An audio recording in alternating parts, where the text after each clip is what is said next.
করে ছাপানো নবম দশম শ্রেণীর পৌরনীতি ও নাগরিকতা বইয়ের ৭৩ নম্বর পৃষ্ঠার গণতন্ত্রে রাজনৈতিক দল ও নির্বাচন ব্যবস্থা অধ্যায়ে বাংলাদেশ আওয়ামী লীগ সম্পর্কে হাসিনার অলিগার্করা লিখেছে, আওয়ামী লীগ এদেশের সবচেয়ে বৃহত্তম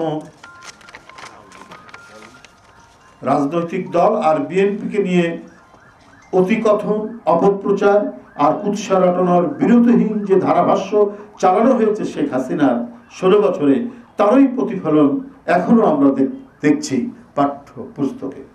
বিএনপির প্রতিষ্ঠাতা জিয়াউর রহমানকে সাবেক রাষ্ট্রপতির পরিবর্তে সাবেক সেনাপ্রধান হিসেবে উল্লেখ করা হয়েছে। সে সাবেক সেনাপ্রধান এবং নির্বাচিত রাষ্ট্রপতি, মানুষের যে সর্বশেষ যে পরিচয় নিয়ে সেটাকেই উল্লেখ করে, সেটা কিন্তু উল্লেখ করা হয়নি। তিনি যে প্রথম নির্বাচিত রাষ্ট্রপতি একবার জনগণের ভোটে, সে রাষ্ট্রপতি উল্লেখ না করে সাবেক সেনাপ্রধান উল্লেখ করে বলা হয়েছে, সাবেক সেনাপ্রধান মেজর জেনারেল জিয়াউর রহমান সামরিক শাসন আমলে 1978 সালের 1 সেপ্টেম্বর বাংলাদেশ জাতীয়তাবাদী গঠিত হয়। এটা তো শেখ হাসিনার বয়ান, এটা তো আওয়ামী দোসরদের বয়ান, এটা আওয়ামী বুদ্ধিজীবীদের বয়ান।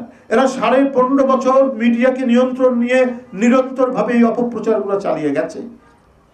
আর সেটারই যদি প্রতিফলন শিক্ষা মন্ত্রণালয় তাদের নেতৃত্বে এই যে পাঠ্যপুস্তক যে পরিমার্জন হচ্ছে, নতুন করে মুদ্রণ হলো, সেখানে যদি আপনার সন্নিবেশিত থাকে, সেখানে যদি ছাপানো হয়, তাহলে কার সরকার? তারা এখনো বাজার সিন্ডিকেট দমন করতে পারেননি। দ্রব্যমূল্যের লাগামহীন ঊর্ধ্বগতিতে দিশেহারা মানুষ, প্রতিদিনের সংসারের ব্যয় মেটাতে জনগণকে যুদ্ধ করতে হচ্ছে।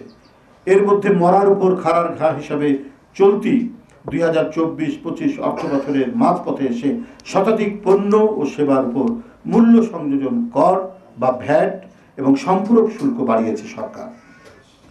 তাতে দৈনন্দিন জীবনযাত্রার খরচ আরেক দফা বাড়ছে সাধারণ মানুষের।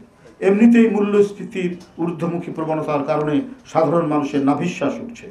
সেখানে জীবন রক্ষা করে ওষুধ, এলপি গ্যাস, গুঁড়া দুধ, বিস্কুট, আচার, টমেটো কেচাপ বা সস, জুস, টিস্যু পেপার, ফলমূল, সাবান, ডিটারজেন্ট পাউডার, মিষ্টি এবং চপ্পলের উপর ভ্যাট হার বৃদ্ধি মধ্যম ও নিম্ন আয়ের মানুষকে আরও চাপে ফেলবে। ডক্টর ইউনূস সাহেবের সরকার মানুষের যে আস্থা, সেই আস্থা তো এতে চির ধরবে। যে আন্তর্জাতিক যে আর্থিক প্রতিষ্ঠানগুলো চাপ দিলে তো জনগণ যে তারা যে ভয়ঙ্কর চাপে পড়বে, তারা যে পিষ্ট হতে থাকবে, এটা তো একটা সরকার যাদের প্রতি, যে সরকারের প্রতি সমর্থন রয়েছে বিভিন্ন রাজনৈতিক দলের, সেটা তো ভাবতে হবে।